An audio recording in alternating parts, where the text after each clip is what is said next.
2024 was a disastrous year for a lot of companies, but Ubisoft was hit the hardest. They have seen so many failures this year, and I don't think 2025 is going to be any better with the launch of Assassin's Creed Shadows. But now people are pointing out just how terrible the year has actually been, and the media is trying to say that they really need a win. I have a few different things to show off, but before I get into the topic, if you enjoy the content I create, check out the links in the description, join the community in my live streams, and consider supporting through Patreon or YouTube memberships. Now, it's not shocking to hear that the media is trying to defend a company like Ubisoft, saying, oh, they just need a win and everything's gonna be fine for them again, and you guys are overreacting. But we're not. We have seen them waste so much money this year. If we're counting Assassin's Creed Shadows, upwards of $1 billion. And if we're not, to be honest, it's still relatively close.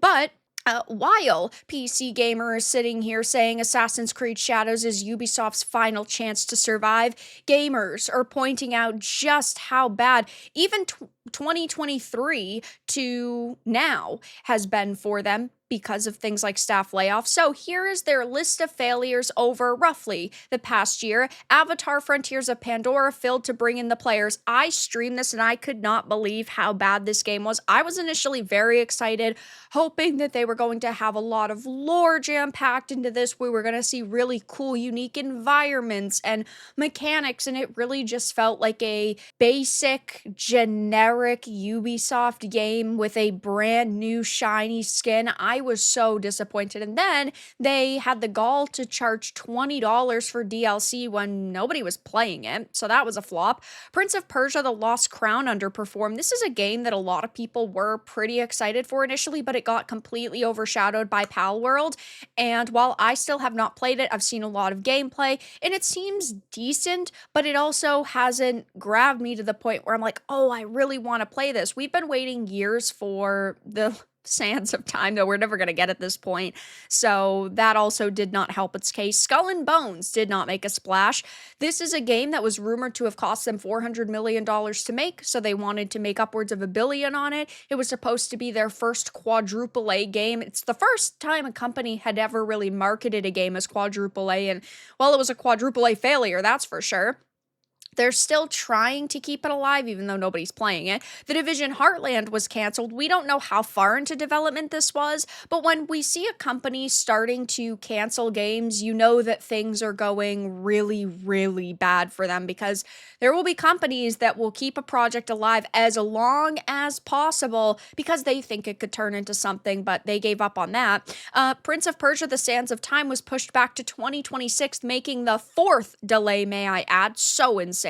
Star Wars Outlaws didn't set the galaxy on fire. That, as far as we know, has sold about 2 million copies, which isn't terrible, don't get me wrong.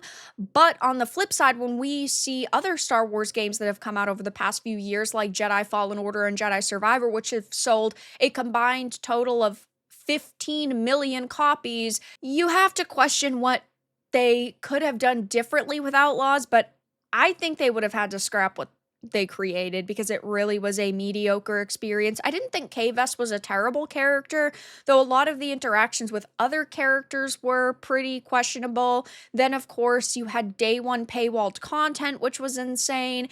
And while they have released DLC, nobody's talking about this game anymore. Assassin's Creed Shadows was delayed until 2025, and I don't think it's going to come out in February. They haven't announced another delay, but I think they're going to push it off until like May or June, because in February, we have Kingdom Come Deliverance 2, we have, as of right now, Shadows, then a week later is Avowed, and then a week after that is Monster Hunter Wild. It is a jam-packed month, so I think that they are going to push it off by a couple more months, which is a smart decision if they do that, in my opinion. The Lost Crown team was disbanded just because it underperformed. X Defiant launched and then it was shut down.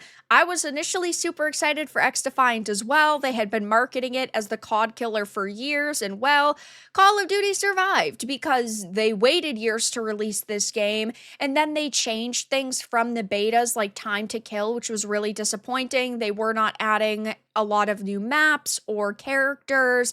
They just kind of gave up on it, and well, they're shutting it down. Ubisoft is reportedly up for sale. It sounds like the Guillemot family and Tencent want to do a purchase and want to take it private. Who knows if that will happen, but that's been a rumor for months now. French employees went on strike. They were not long strikes, but they did still happen. And as of October 2023, 744 staff have been laid off, at least as far as we know. There have been some announcements where they just say they laid off a percentage of their staff, but they never really talked about how many people that truly was. It could be more, but this is at least the confirmed number that we have. And PC Gamer is now saying Ubisoft had an absolutely dire 2024 and desperately needs a win. But I've got to be honest, they need like 10 wins. Every project they release from here on out needs to be massive, massive successes. If Assassin's Creed Shadows loses money, they are fucked. Now, I don't think that it's going to do terrible. Assassin's Creed is a big IP. Lots of people know it. Lots of people love it. And there are still a lot of, we're just going to call them normies for argument's sake, that don't know a lot about the culture war and Gamergate 2, and they don't know a lot of the questionable decisions that have been made with this game, like hiring Thomas Lockleys, who are fake historians, and they might have not seen the hip-hop music behind Yasuke's combat. Maybe they don't know about the one-legged Torigate statue.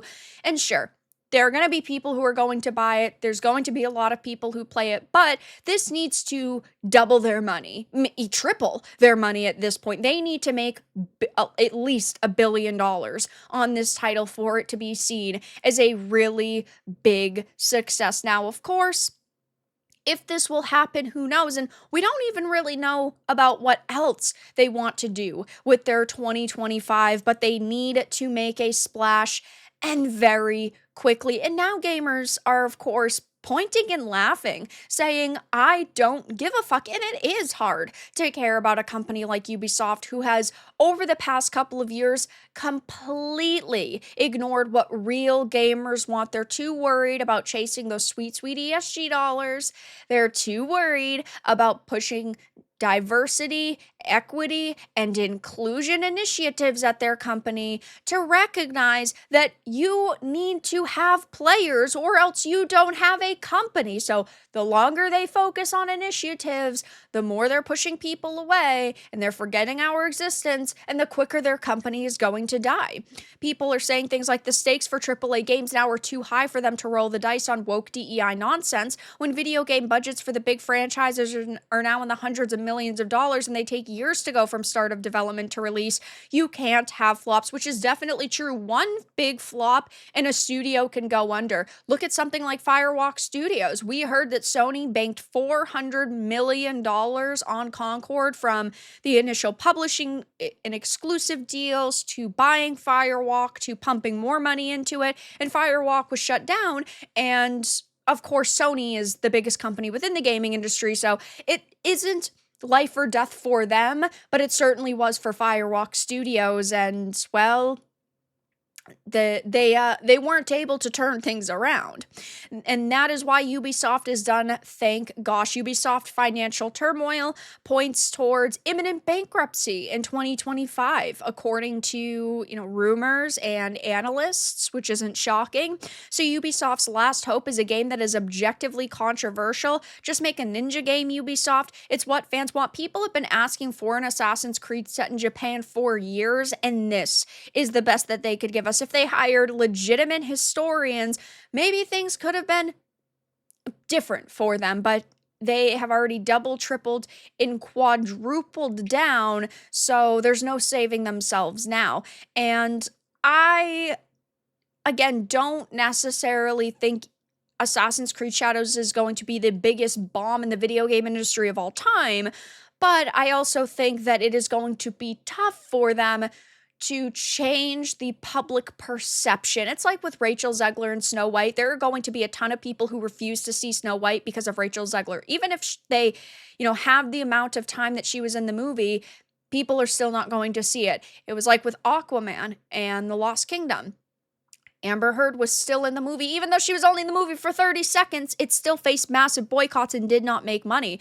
I will, of course, be keeping my eye on Ubisoft in 2025, like most major gaming companies, but they have had a lot of failures over the past year.